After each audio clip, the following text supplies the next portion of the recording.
You were formed in sacred silence. Hands of heaven shaped your frame, breathed alive by love. There's a part of you that often goes unnoticed, but never truly disappears.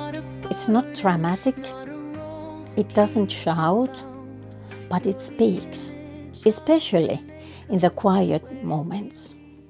When life touches a wound you didn't know was still there. Today we are going to talk about that part of you, your inner child. This isn't just a psychological concept. It's a real, tender part of your story. A part that remembers both the beauty and the pain of your earliest years. And maybe, without realizing it, it's still waiting to be seen, to be healed. So, what is the inner child?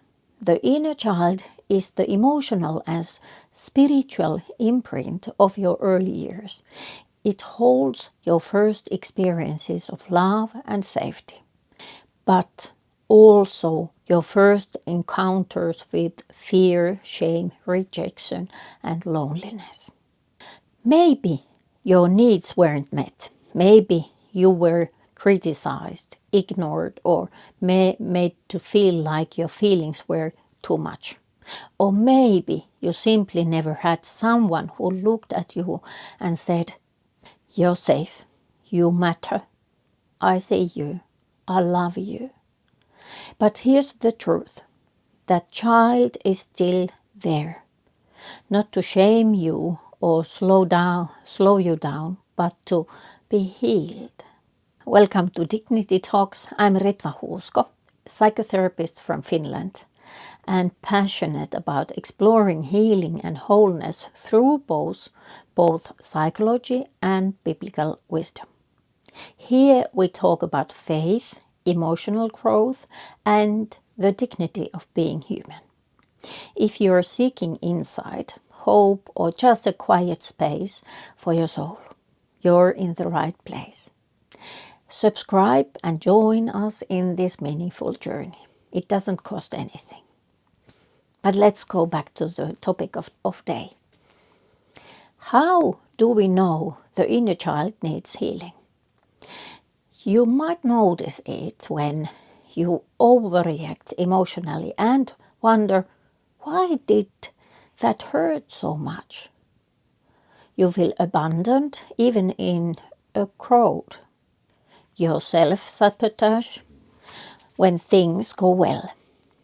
You crave love but push it away when it comes close. These aren't signs of weakness. They are the voice of a wounded child saying, "I never learned how to feel safe. I never learned how to trust love." But here's the good news. Jesus meets us exactly there.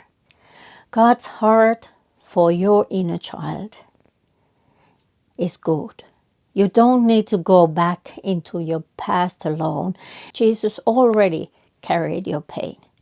Not just your sin, but your sorrow, your all inner pain too. Surely he took up our pain and bore our suffering. Isaiah 53 verse 4. He doesn't say, "Get over it." He says, "Come to me, all who are weary and burdened. I will give you rest." Matthew 11 verse 28. Healing isn't about erasing the past. It's about letting God's love rewrite your story. But how to begin the healing process? Let's go through that. Acknowledge the child within you. Stop denying your hurt. Your feelings are valid even if no one else ever said so. Then ask yourself, what did I need as a child that I didn't get? What do I still long to hear? Be honest. God can handle your truth, even if no human can, but God can. Then create safe space. With compassion, treat your inner child like it's someone precious, because it is. Replace self-criticism with self-kindness. Replace silence with gentleness. Replace shame with truth. I was never too much. I was always worthy of love. I was always wonderful. In God's eyes you are. Then invite Jesus into the wound. Don't try to fix it yourself with your own strength. Let God do it. Let Jesus do it. Pray, Jesus, come into this memory. Come into this part of me I've hidden. Show me that you were there. Show me what you want me to see. You might feel emotion rise up. Tears, warmth, or even silence. Maybe even fear. Let that be holy ground. Jesus is with you there. And then speak the truth aloud. The child inside you needs to hear truth with your adult voice. So say out loud, I am safe now. I am not alone. I am a child of God, not a prisoner of my past. And then let the Holy Spirit restore what was lost, because He can.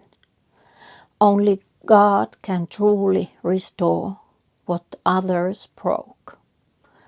I will restore to you the years that the locusts have eaten. Joel 2, verse 25. Your story doesn't end in trauma. It continues in grace. So healing your inner child is not about reliving pain. It's about learning to let God hold you. The child you were and the adult you are now.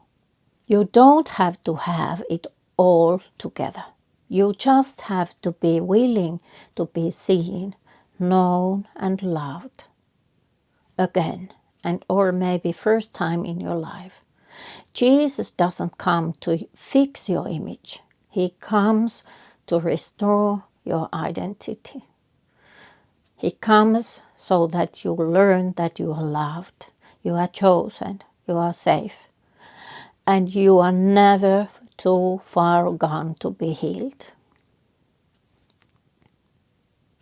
If this message spoke to you, if you found hope or healing in it, please subscribe the channel and share this video with someone who needs this kind of encouragement. At the same time, it's a very simple way to support this channel, and little by little it helps me continue creating content that brings faith, psychology and dignity together. Thank you for being part of this journey today, and God bless you.